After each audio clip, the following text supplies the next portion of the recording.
Ya, sekarang gue mau bahas Real Madrid. Real Madrid yang musim ini atau 2-3 musim terakhir tidak terlalu bagus, akhirnya mendatangkan seorang Zidane kembali.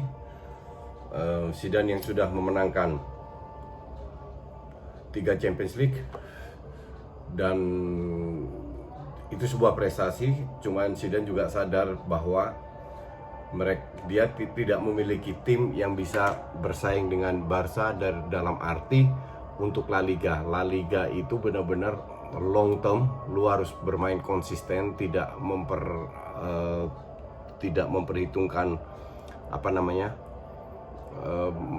main bagus atau jelek, tapi at least you win. Nah, di situ Madrid gagal, dan feeling gue kalau lu udah menang 3 kali Champions League, feeling gue lu pengen jadi juara La Liga.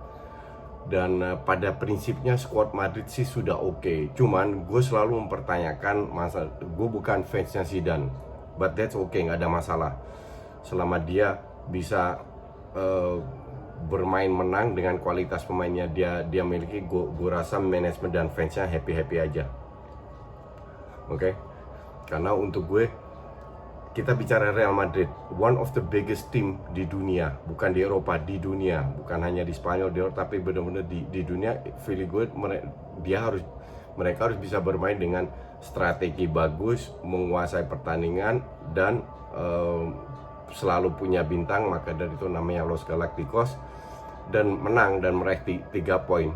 Gue rasa frustrasi itu masih ada di benak Real Madrid. Kalau kita lihat 10 tahun terakhir, mungkin 2 kali kalau saya jadi juara La Liga, dan itu cukup menyakitkan bahwa mayoritas Barca yang jadi juara.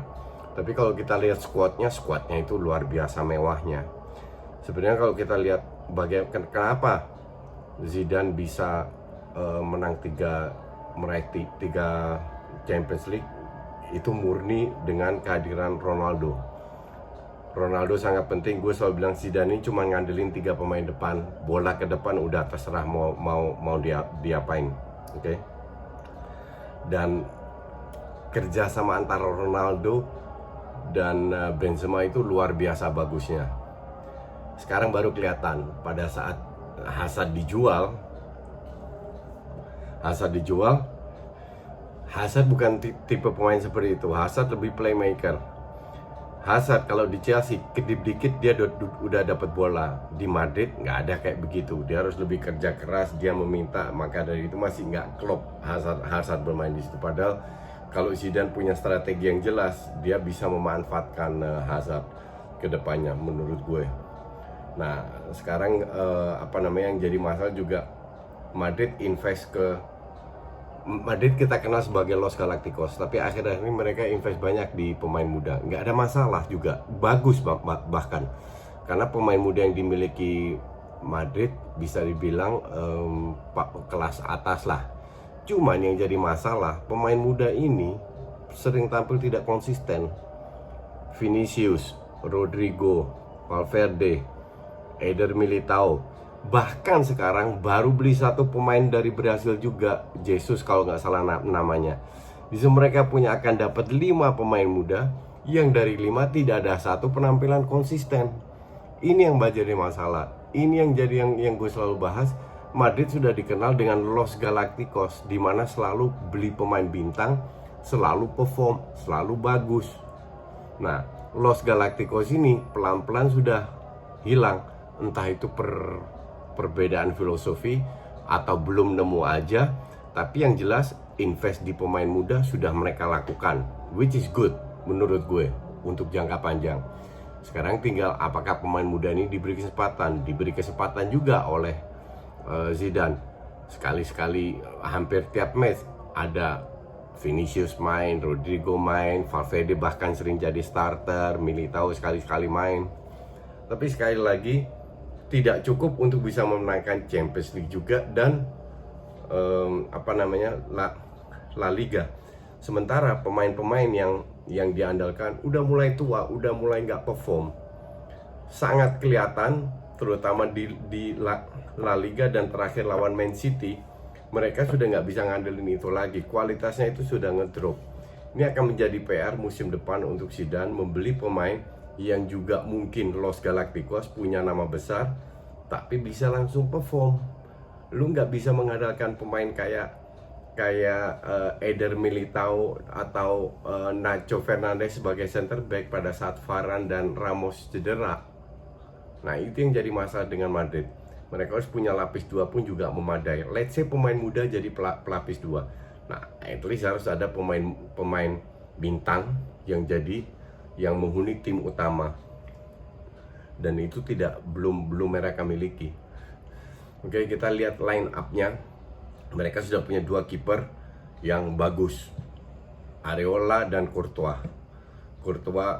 Sempat ngedrop, tapi sekarang udah mulai bangkit lagi. Jadi untuk gue Courtois juga, dan selalu gue katakan salah satu kiper terbaik di dunia pada saat ini. Jadi sudah bagus mereka memiliki itu.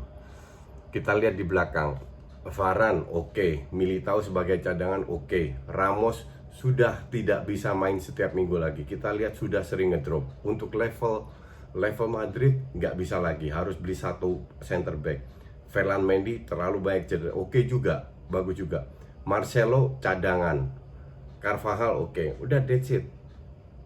Sayap kanan nggak ada lagi. Kalau gue bilang Nacho Fernandez itu dibuang.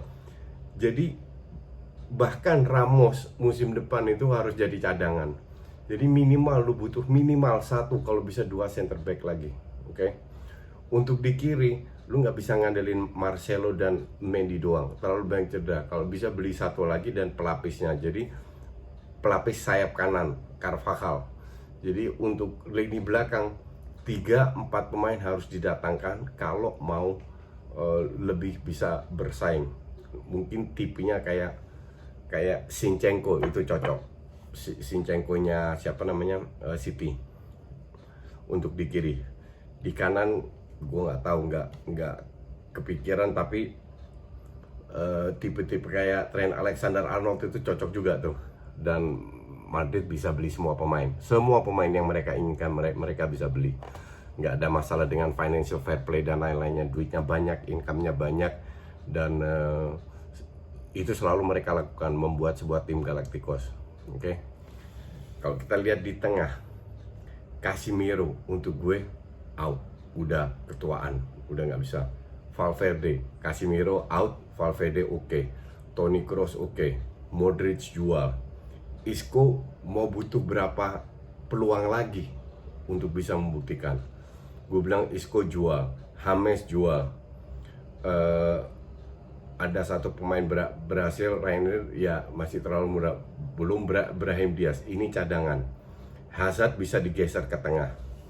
Nah, 2 pemain muda dan praktis 3 pemain tengah jauh sangat berkurang.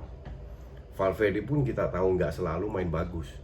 Apalagi kalau seandainya Isco berkali-kali diberi kesempatan, fail juga. James nggak ada guna juga. Jadi 3 pemain kreatif, Isco, James, Modric, kalau gue bilang ini dijual harus mendatangkan minimal 2 pemain kreatif lagi. Di Perancis banyak pemain kreatif yang bagus. Serie A mungkin juga. Tapi kalau untuk gue sih sangat penting untuk mendatangkan pemain kreatif, di mana Zidane tidak terlalu tergantung oleh 1-2 pemain. Terakhir gue nonton, gue lupa lawan siapa, itu Modric masuk sebagai cadangan. Buset, Modric itu lari dari kiri ke kanan, gak jelas permainannya sekarang, sama sekali gak jelas, berkali-kali kehilangan bola, salah passing dan lain. Modric gak banget. Dan Isco 27 tahun, sebenarnya kalau dia mau berubah sih bisa-bisa aja, tapi dia juga sering tidak konsisten penampilannya. James itu udah nggak cocok di Madrid lah. Nah, jadi untuk bisa mempertahankan tim hebat ini minimal 3 pemain, kalau gue bilang 1 DM, 2 pemain kreatif harus datang, untuk yang bukan pemain muda tapi benar-benar yang bisa langsung dimainkan, atau pemain muda yang sudah benar-benar terbukti. Dan memang nggak gampang, tapi gue rasa cukup banyak karena Madrid duitnya nggak kekurangan. Kita lihat di depan, asumsi Hazard main di tengah, Vinicius Junior, Asensio di depan ya, Rodrigo, Gareth Bale gue bilang jual, Vasquez jual, Benzema, Jovic jual, Mariano Diaz, 5 pemain depan. At least Jovic sudah nggak terbukti nggak sanggup, levelnya terlalu tinggi. Bale juga bukan Bale yang kita kenal, udah out aja. Ya, Vasquez, so-so, Asensio cedera panjang, apakah dia bisa bangkit lagi? Nggak tahu juga. Minimal kalau bilang harus ada satu striker lagi. Ya, striker yang selevel Benzema, yang kayak Benzema bisa mengorbankan diri ya. Striker yang tinggi, yang kuat dengan bola atas tapi skillful, dan itu nggak gampang kalau lu cari striker selevel. Atau Madrid harus beli Lewandowski, sangat cocok di Madrid dengan gaya permainannya yang diinginkan oleh Zidane. Cuman ya gitu, kalau lu tetap mau memasang di sayap Rodrigo atau Vinicius atau Lucas Vazquez, Marco Asensio, nggak ada 4 pemain ini yang penampilannya konsisten. Untuk gue Vinicius salah satu pemain muda yang sangat amat berbakat, pemain hebat. Gue sangat impress dengan Vinicius. Tapi ya gitulah, mainannya masih terlalu gaya Brasil. Dan inilah PR berat dari Zidane, dari begitu banyak pemain muda yang bagus-bagus. Karena kalau tidak diberikan jam terbang, mereka nggak berkembang juga, nggak bisa dijual juga, harganya ngedrop. Jadi harus diberikan jam terbang banyak. Tapi ya kalau lu berikan jam terbang banyak sementara mereka tidak konsisten, merugikan tim juga. Ini menjadi dilema untuk Zidane. Apakah dia bisa memanfaatkan, memoles para pemain muda ini agar mereka tampil lebih konsisten lagi musim depan, atau ya kayak tahun ini naik turun. Oke, itu dulu soal Madrid. Thank you.